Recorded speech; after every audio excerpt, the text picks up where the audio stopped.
السلام علیکم ورحمۃ اللہ وبرکاتہ۔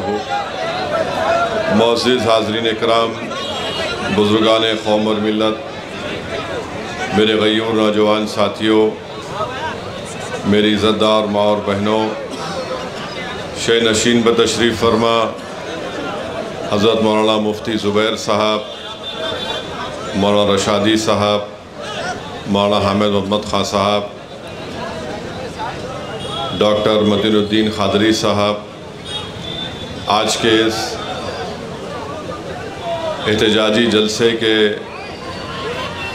استقبالیہ کمیٹی کے تمام اراکین، معزز علماء اکرام، مختلف سیاسی جماعتوں کے ذمہ داران، حاضرین اکرام، آپ جانتے ہیں کہ آج کا یہ جلسہ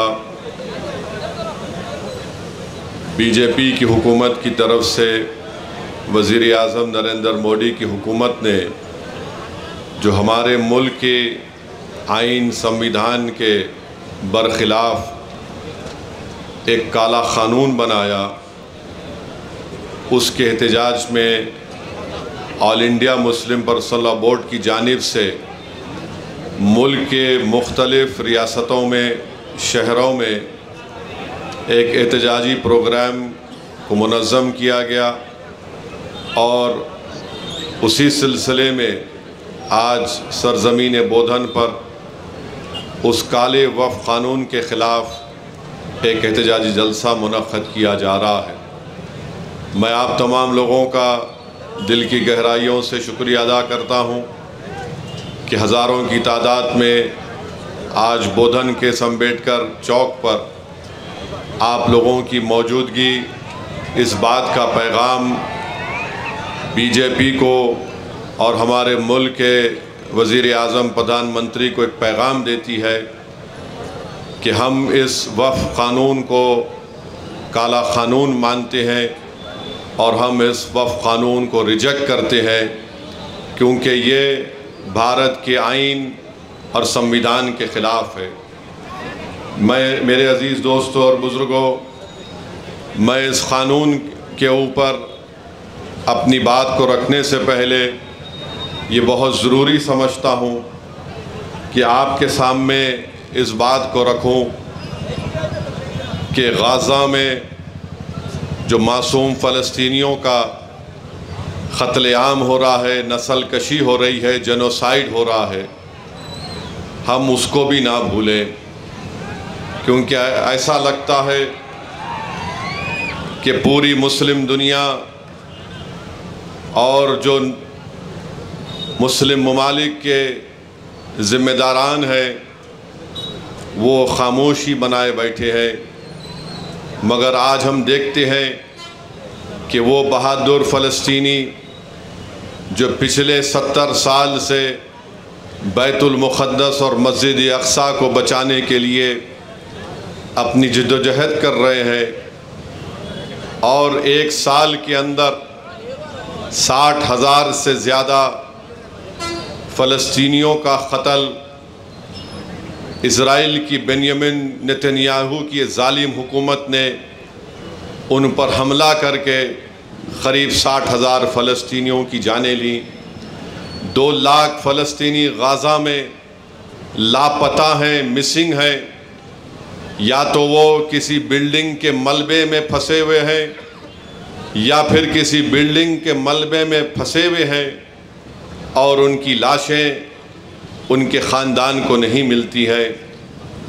آپ کو جان کر تکلیف ہوگی کہ ورلڈ ہیلتھ آرگنائزیشن نے کہا کہ غزہ میں ایسے 10,000 فلسطینیوں کو فوری وہاں سے نکالنا چاہیے، تاکہ ان کو ایسے اسپتال میں ان کا طبی علاج کیا جا سکے، کیونکہ ان کو بہت گہرے زخم لگے ہیں اسرائیل کی بمباری اور اسرائیلی فوجوں کی حملوں کی وجہ سے۔ یہ WHO کی رپورٹ ہے کہ 10,000 فلسطینیوں کو فوراً نکال کر دوسرے اسپتالوں میں منتقل کرنا چاہیے۔ دنیا یہ کہہ رہی ہے کہ غزہ میں پوری دنیا میں سب سے زیادہ اگر بچوں کے ہاتھ اور پیر کٹے ہوئے ہیں تو غزہ میں ایسے 10,000 سے زائد بچے جن کے ہاتھ اور پیر کٹے ہوئے ہیں۔ میرے عزیز دوستوں اور بزرگوں، ہم یہ بھی دیکھتے ہیں کہ امریکہ اور اسرائیل کی طرف سے ایک غزہ ہیومینیٹیرین فاؤنڈیشن بنایا گیا، جو غزہ میں اسرائیل ظالم نتنیاہو کی حکومت نے حملہ کیا تو 12 لاکھ لوگوں کے گھر توڑ دیے گئے بمباری سے۔ 12 لاکھ لوگ غزہ میں بے گھر ہیں، ہزاروں لاکھوں کی تعداد میں لوگ بھوکے ہیں۔ تو یہ GHF نامی فاؤنڈیشن جب ان معصوم فلسطینیوں کو کہہ کر بلاتا ہے کہ آؤ ہم تم کو کھانا دیں گے، تو جب وہاں پر یہ فلسطینی پہنچتے ہیں تو ان پر فائرنگ کی جاتی ہے۔ اس فائرنگ میں 830 فلسطینیوں کی جانیں جا چکی ہیں۔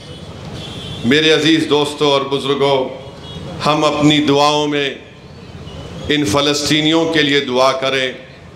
ہم اپنی دعاؤں میں اللہ سے دعا کریں کہ اللہ وہ ظالم بنیامین نتنیاہو کی حکومت کا خاتمہ بھی کرے اور اللہ ان لوگوں سے اپنا حساب کرے۔ میرے عزیز دوستوں اور بزرگوں، دنیا میں اگر کوئی کربلا کی داستان کو کوئی دہرا رہا ہے آج کی تاریخ میں، تو وہ فلسطینی غزہ میں اور مغربی کنارے میں آج جدوجہد کر رہے ہیں، جو حسینی پرچم کو تھام کر وقت کے فرعونوں سے، نمرودوں سے پنجہ آزمائی کر رہے ہیں، تو وہ فلسطینی ہیں۔ ہم چاہے بودن میں ہوں یا سرزمین بھارت میں ہوں، اگر ہم انصاف کو پسند کرتے ہیں، اگر ہمارے دلوں میں انسانیت ہے، تو ہم کو ان ظالم حکومت کے ظلم کی مذمت کرنی چاہیے اور پوری دنیا کو یہ روکنا چاہیے جو جینوسائیڈ نتنیاہو کی حکومت کر رہی ہے، جس کو انٹرنیشنل کرمنل کورٹ نے، جس کو انٹرنیشنل کورٹ آف جسٹس نے اس کے خلاف وارنٹ جاری کیے۔ مگر افسوس ہوتا ہے کہ امریکہ اور برطانیہ اس انٹرنیشنل کورٹ آف جسٹس کے ججوں پر سینکشن لگاتی ہے کہ کیسے تم نے نتنیاہو اور اس کے وزراؤں کے اوپر آپ نے وارنٹ کو جاری کیا۔ میرے عزیز دوستوں اور بزرگوں، ہم ہماری حکومت سے بھی مطالبہ کرتے ہیں کہ بھارت نے ہمیشہ فلسطینیوں کا ساتھ دیا، چاہے وہ نہرو ہو یا پھر گاندھی ہو، انہوں نے ہمیشہ فلسطینی کاز کی تائید کی۔ ہم اپنی حکومت سے مطالبہ کرتے ہیں کہ وہ فلسطینیوں کے ظلم کے خلاف آواز اٹھائیں۔ صرف یہ بولنا کافی نہیں ہے کہ ہم 2 اسٹیٹ سلوشن کے قائل ہیں۔ جو فلسطینیوں پر جینوسائیڈ ہو رہا ہے، اس جینوسائیڈ کو رکانا بھارت کی بھی ذمہ داری ہے کہ وہ 2 ٹوک الفاظ میں اس ظالم نتنیاہو کو کہے کہ فلسطینیوں کی نسل کشی کو روک لگائی جائے، ان کو ان کا جائز مقام ملنا چاہیے۔ دوسری بات میرے عزیز دوستوں اور بزرگوں، وہ ہے بہار میں جو الیکشن کمیشن کی جانب سے انٹینسیو ریویژن کے نام پر جو ووٹر لسٹ اب بنائی جا رہی ہے، میں تلنگانہ کے آپ تمام لوگوں سے، خاص طور سے بھارت کے غریبوں سے، چاہے وہ کسی مذہب سے ان کا تعلق ہو، خاص طور سے مسلمانوں سے، دلتوں سے، آدیواسیوں سے یہ کہہ رہا ہوں کہ آپ تیار ہو جائیے۔ اگر تلنگانہ ہو یا ویسٹ بنگال ہو یا تامل ناڈو ہو یا بھارت میں پورے ریاستوں میں اس طرح کا انٹینسیو ریویژن کروایا جائے گا، تو میری آپ لوگوں سے اپیل ہے کہ آپ لوگ اپنا ایک ایک کا برتھ سرٹیفکیٹ بنائیے۔ ہاں، جو ہمارے بزرگوں کی عمر 70 سال کے اوپر ہے، ان کا برتھ سرٹیفکیٹ اگر ہے تو بہت اچھا ہے، اگر نہیں ہے تو آپ ان کا پاسپورٹ بنائیے، آپ برتھ سرٹیفکیٹ اپنا بنائیے، اور اگر 10th کلاس کی مارک شیٹ ہے تو اس کو تیار رکھیے، اگر کاسٹ سرٹیفکیٹ ہے اس کو تیار رکھیے، اگر نہیں ہے تو بنوائیے، پاسپورٹ نہیں ہے تو بنوائیے، برتھ سرٹیفکیٹ نہیں ہے تو بنوائیے۔ اگر کوئی ریٹائرڈ پینشنر ہے تو جو پینشن کا آرڈر ملتا اس کو اٹھا کر رکھیے. اگر آپ کو 2 BHK کا سرٹیفکیٹ ملتا ہے کہ آپ کو 2 BHK دیا گیا, اس کو اٹھا کر حفاظت سے رکھیے. اگر زمین گورنمنٹ نے آپ کو الاٹ کی تو اس کو اٹھا کر رکھیے. اگر آپ گورنمنٹ کے ملازم ہیں یا تھے, اس کا ID کارڈ اٹھا کر رکھیے. کیونکہ یاد رکھیے میری اس بات کو کہ اب جب انٹینسو ریویژن ہو رہا ہے تو الیکشن کمیشن نے جو ہدایتیں BLOs کو دی ہیں بہار میں, اس میں یہ کہا گیا کہ اگر الیاس صاحب کے گھر پر کوئی 3 مرتبہ BLO چلا جائے گا اور 3 مرتبہ کسی جائز وجہ سے الیاس صاحب اپنے گھر پر مقیم نہیں ہوں گے تو BLO اس کی اطلاع ERO کو اور AERO کو دے گا. اور یہ AERO اور ERO کو اختیار حاصل ہے کہ وہ 1955 کے سٹیزنشپ ایکٹ کے تحت ان تمام عہدیداروں کو اطلاع دینا کہ الیاس صاحب شاید بھارت کے ناگرک نہیں ہیں. تو یہ سٹیزنشپ کا مسئلہ پیدا ہو جائے گا. تلنگانہ میں بھی انٹینسو ریویژن ہوگا, بلکہ پورے ملک میں ہوگا. میں آج یہاں بودھن کی سرزمین سے کھڑے ہو کر ان تمام بھارت کے غریبوں کو کہہ رہا ہوں, ان دلتوں کو, آدیواسیوں کو اور مسلمانوں کو کہہ رہا ہوں کہ آپ کو نمبر 1 اپنا برتھ سرٹیفکیٹ بنانا ہے. 10th کلاس اگر کسی نے کیا تو مارک شیٹ تیار رکھنا ہے. کاسٹ سرٹیفکیٹ ہے تو تیار رکھیے, اور اگر آپ اس کاسٹ میں آتے ہیں اس کا سرٹیفکیٹ نکلوائیے. آپ کے پاس اگر گورنمنٹ کی سکیم کا دیا ہوا 2 BHK کا سرٹیفکیٹ ہے تو اس کو اٹھا کر رکھیے. یہ اس لیے کہہ رہا ہوں کہ 10 ڈاکیومنٹ کی بات جو الیکشن کمیشن نے بہار میں کی وہ یہی 10 ڈاکیومنٹ ہیں. ہم نے سپریم کورٹ کو اختر الایمان مجلس کی طرف سے گئے تو سپریم کورٹ نے اپنے انٹریم آرڈر میں کہا کہ پرائما فیسی ہم الیکشن کمیشن سے کہتے ہیں کہ آدھار کارڈ کو بھی, جو الیکشن کمیشن کا ووٹ ڈالنے کا ایپک کارڈ ہوتا ہے, راشن کارڈ کو بھی وہ کنسیڈر کرے. تو یہ ضروری ہے, یاد رکھیے جب تلنگانہ میں یا آپ کے کسی ریاست میں یہ انٹینسو ریویژن ہوگا تو آپ لوگ پریشان ہونے کی ضرورت نہیں, ابھی وقت ہے.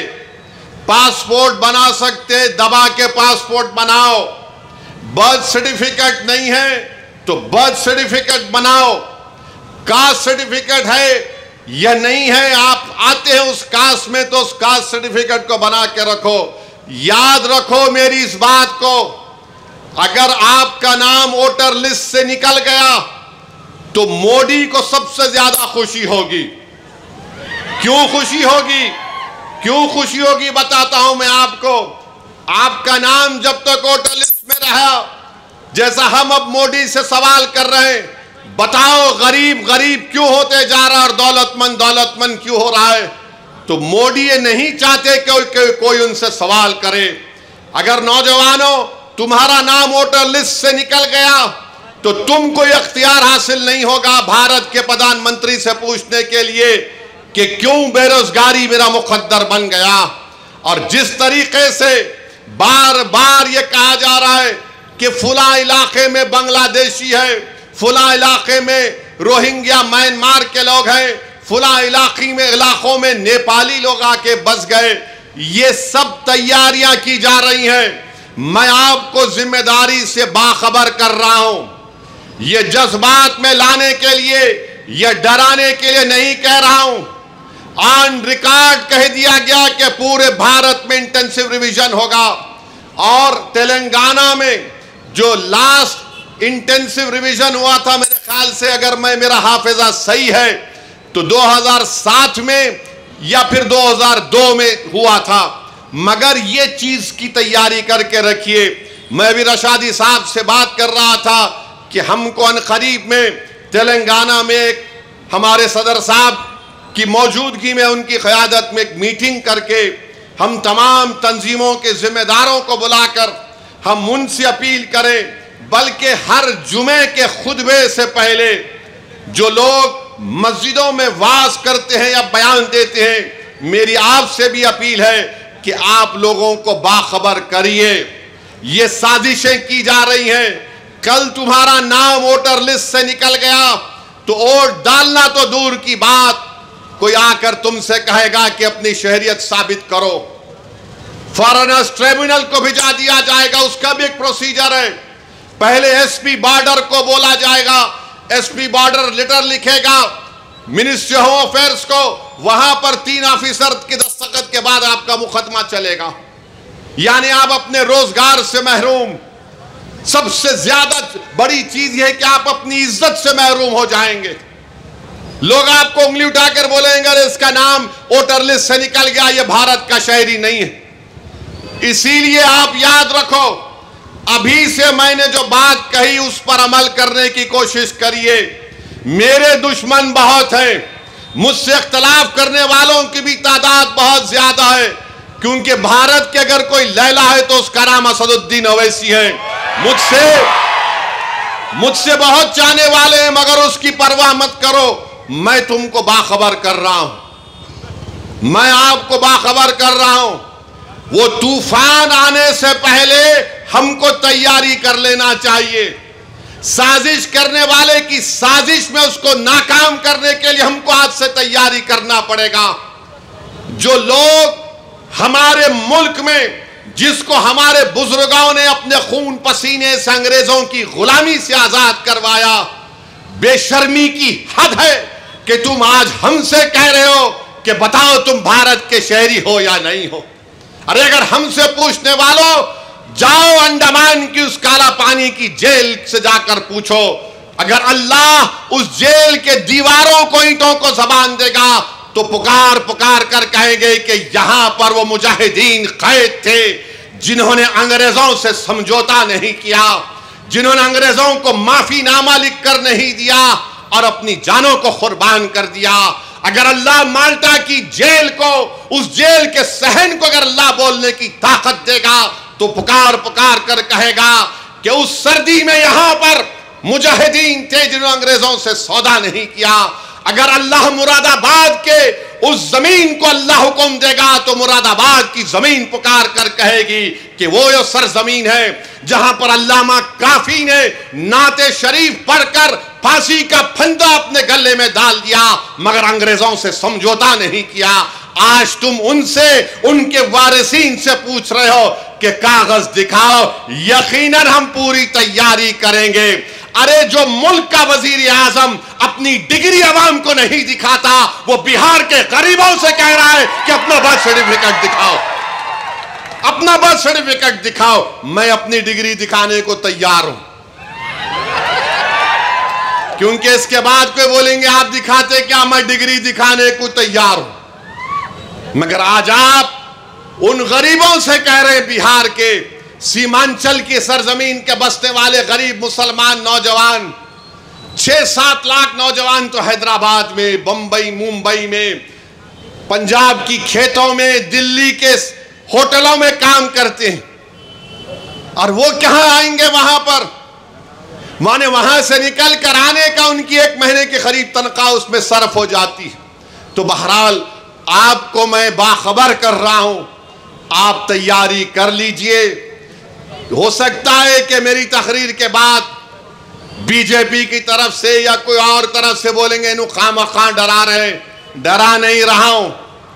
یہ الیکشن کمیشن کے ویب سائٹ پر ان کے جتنے نوٹیفیکیشن ہیں وہ آپ پڑھ لیجئے، کیونکہ اختر الایمان ہمارے بہار کے صدر نے خود سپریم کورٹ میں کیس ڈالا ہے. ہم نے اپنے پیٹیشن میں ان تمام باتوں کو کہا ہے جو میں نے آپ کے سامنے کہہ رہا ہوں. تو اس لیے میرے کو کہنا تھا کہ آپ اس پر غور کریے.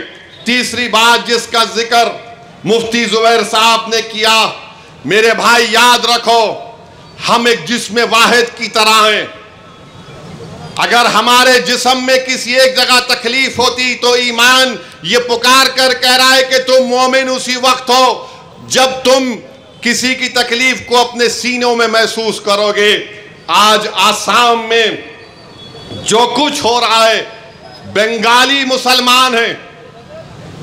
آسام میں 2 قسم کے مسلمان، ایک بنگالی زبان بولنے والے جن کو میاں بولتے، اور ایک دوسرے آسام کے مقامی جس کو انگریزی میں بولتے ہیں انڈیجینیس.